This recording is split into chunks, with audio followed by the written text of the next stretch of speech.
Welcome to part 2 of my trip report on Air India versus Turkish Airlines. If you haven't seen the first part, then you can click here to see that video. This was one of the hardest landings I've experienced.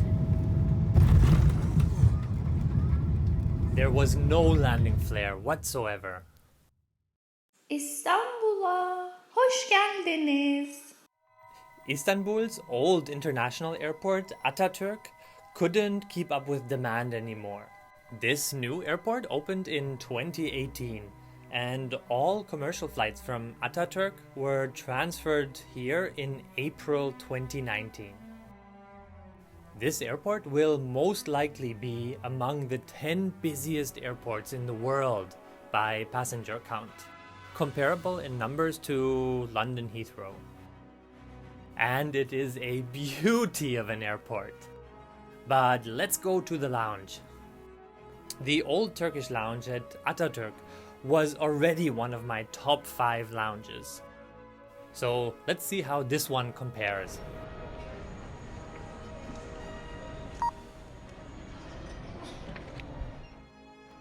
I don't even have the right words. This lounge is unlike anything I've ever experienced before. I love Turkish food, and this lounge has it all. This chef is making fresh pide. Here is my appetizer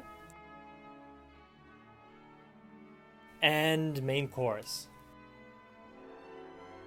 Besides the food, everything else of this lounge is also top level.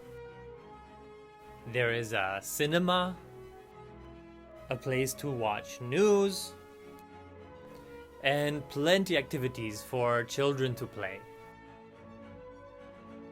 There are different seating options and even beds you can sleep in for longer layovers. It's been more than 24 hours now since I left my home, so time for a shower. And this is a preview for my other channel, whose name is STG Showers. I will spare you the details. The only thing I didn't like about this lounge is that it only has a mediocre view of the tarmac and airplanes. Wow, what's this place? Looks so nice! The Turkish Air lounge in the new Istanbul airport is just phenomenal.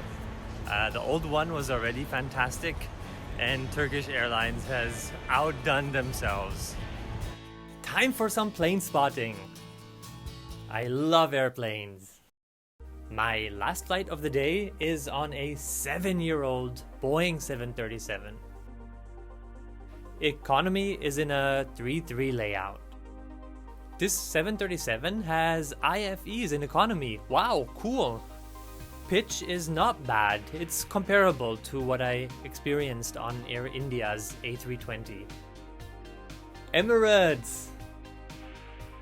I had 4 amazing hours in Istanbul and would love to stop over here anytime. This new airport is amazing. We got dinner, but I wasn't hungry. I ate too much already in the lounge.